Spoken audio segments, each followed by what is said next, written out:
Mist Valley Arts and Entertainment. Passion burns. Help us be a bonfire for your soul. Hey.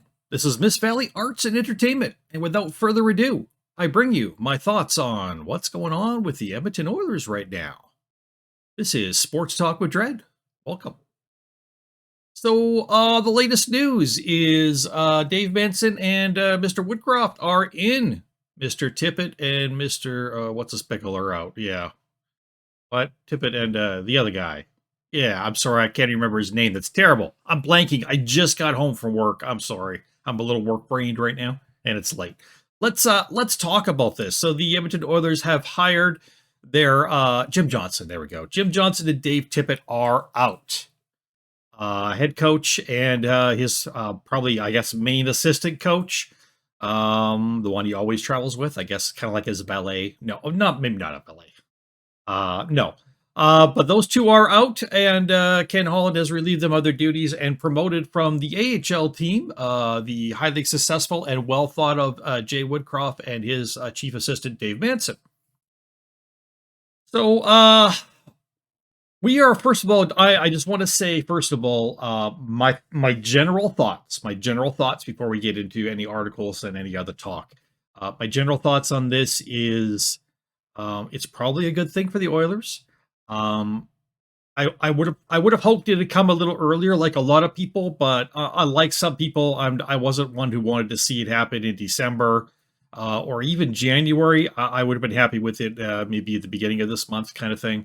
I'm not saying it's a move made too late. I'm not saying that. I'm just saying personally, I probably wouldn't have had quite as much patience as Ken Holland has with it. And Ken Holland is a very loyal person. He grew up in the Detroit Red Wings organization. Grew up. You know what I mean. He came from the Detroit Red Wings organization that was run by the Illichs, and it was... Loyalty was huge there. Loyalty was huge. It just was. And that's part of his thing. And that's part of what he's trying to bring to the Oilers in the Oilers organization. I don't have an issue with that.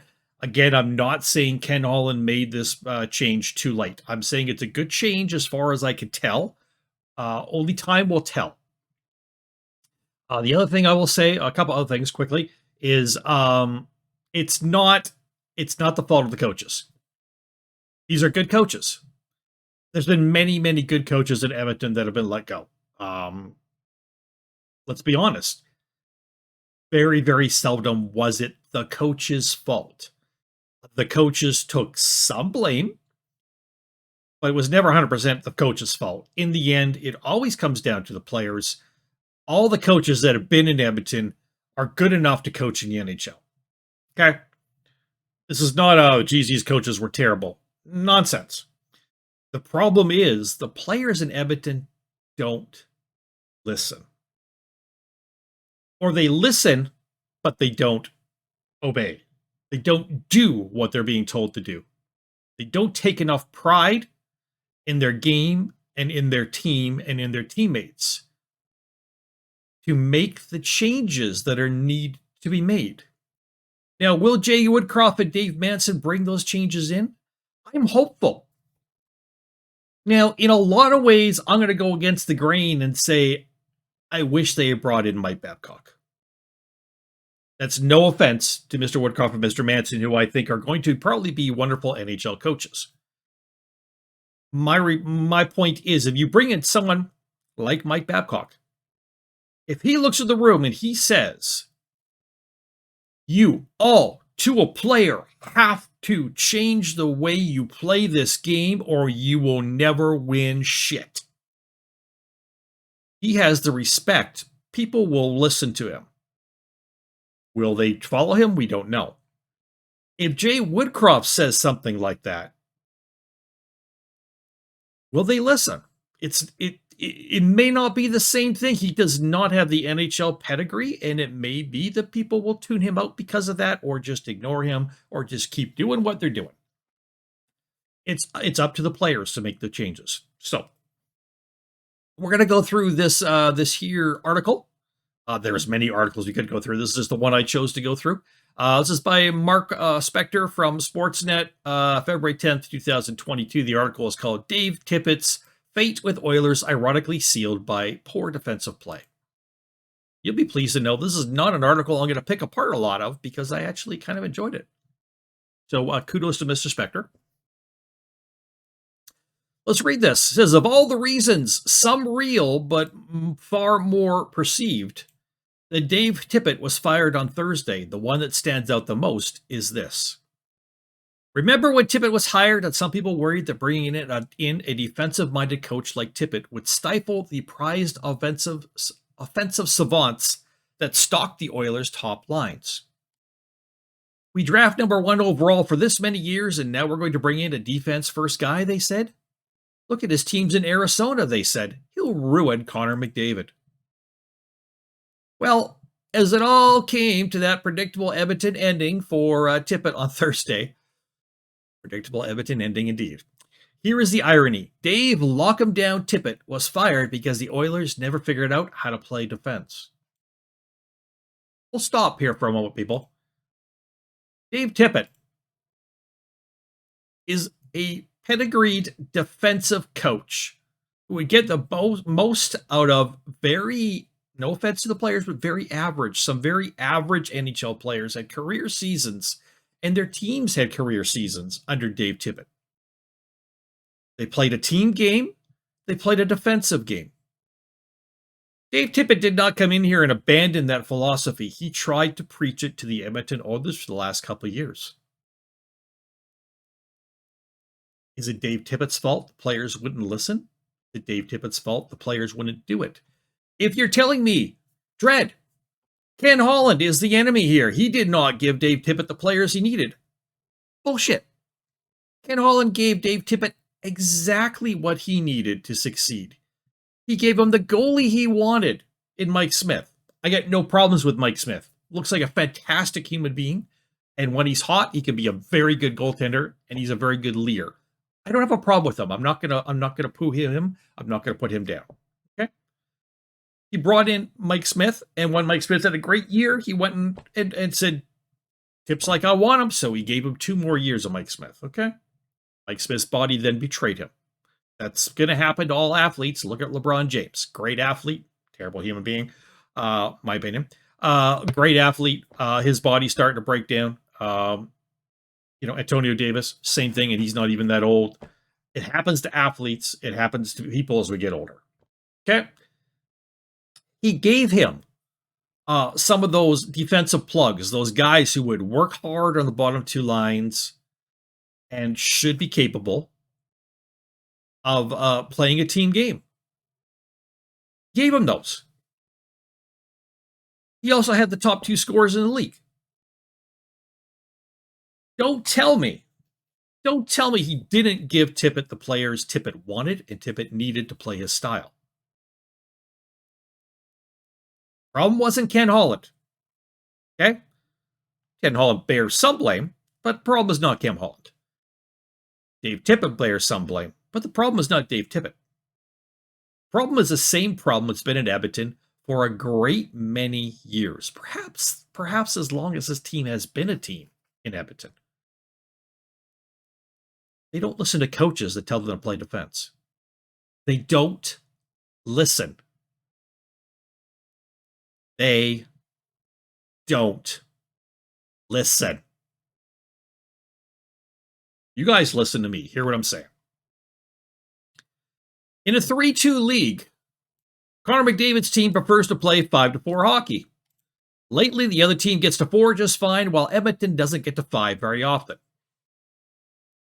You've got to keep the puck out of your net. We have to figure out a way, said General Manager Ken Holland, who watched his team get outscored 8-1 in 2 games coming out of the All-Star break, then fired a coach mid-season for the first time in his 25 years as a manager.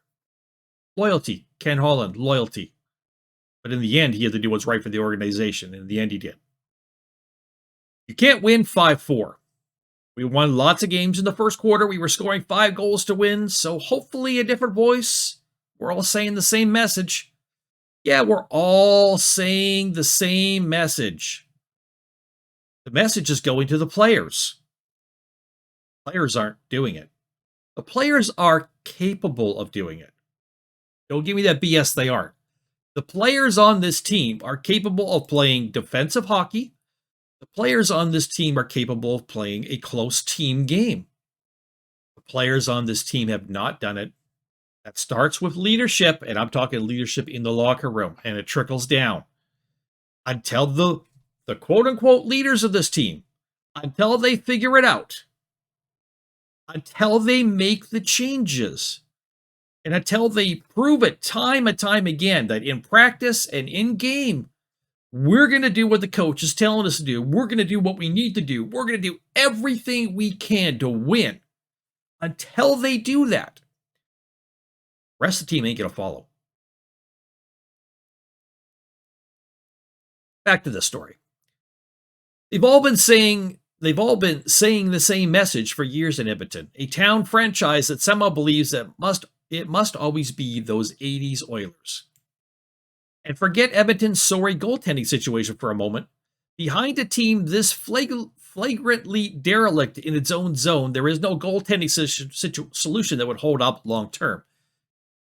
Hear what Mark Spector's saying. The goaltending is not great. The goaltending isn't the problem. These are still NHL goaltenders, okay?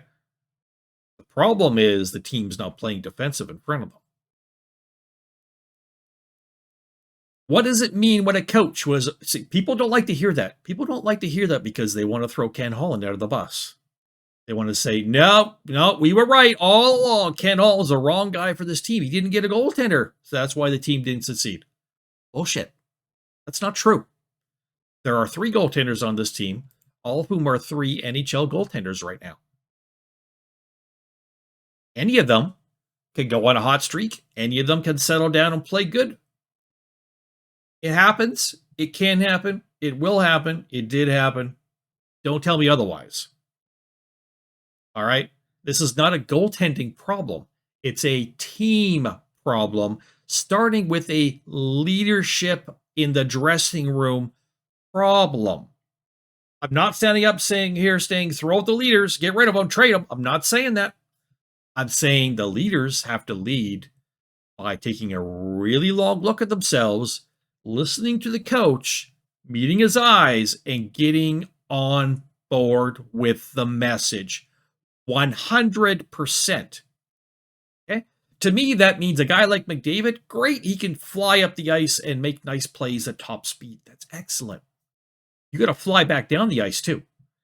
Not only that, but if there's a scrum along the boards, McDavid, you can't skate by it, or you can't just kind of stick your stick in there as you go past and hope to dig the puck out. You got to go in there with a shoulder and start body checking some guys and get in a rugby-style fight along the boards for that puck. And you got to have the pit bull determination that this scrum's not over until that puck is mine. And you got to do that every time you're on the ice. If you do that, I guarantee the coach will tell you, if you get in that scrum and you fight for that puck with everything you've got, you be physical, you be smart, you do not get beat. If you do that, when the scrum's over, if that means you are so bloody dog tired, you got to immediately get off the ice without ever getting an offensive chance, we will applaud you on the bench, and everyone will follow you. That's what's needed. Mr. Draisaitl cannot keep button hooking in the offensive zone. He has to lower his shoulder and use his strength and go to the net. And he's got to stop the bloody backhand passes to nobody. Okay? Darnell Nurse has got to stop trying to be the next, I don't know, the next whatever. He's got to stop trying to be the next Cale Makar. Okay? He's got to start trying to go back to being Darnell Nurse. You are the net front presence. You are the guy who punishes people who comes near your goaltender. You are the defensive anchor. Screw the points. I don't care how much you get paid. You are the defensive anchor. You look at all the other defensemen and you say, follow me. Don't follow me to the other net. Follow me here to my net. We protect our net. Those are your 3 so-called leaders on this team. Those are the things they're not doing. Okay. Get me. They're getting a little hoarse. We're going to whip through this. What does it mean when a coach who has a proven track record of building a stout defensive spine into previous teams comes to Edmonton and in 3 years has a team that gives up grade A chances like Oprah gives out cars. Or for that matter, when Todd McClellan leaves Edmonton in failure and moves on to coach the LA Kings to unexpected success. Does it mean Tippett and fired assistant Jim Playfair forgot everything they knew about how to coach a team to play a proper defensive NHL game? Or perhaps after most of 3 seasons did a roster that could not or would not accept anything other than star-driven, stats-hungry hockey finally, stubbornly stop listening? Thank you, Mr. Spector. I don't always agree with what you write. I certainly do with what you're writing here. The game's played the same way today, said Holland. There's different terminology, but at the end of the day, you've got to defend hard. You've got to keep the puck out of your net. You got to be good defensively. You got to go to the blue paint, and you've got to score ugly goals. You've got to have good special teams.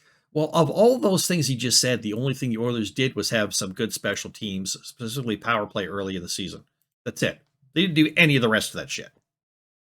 Said Ken, there'll be somebody sitting here 20 years from now telling you the same thing with different verbiage, different terms. The game's played on the same 80 by 200, and it's hockey. It is, we will repeat, a 3-2 league.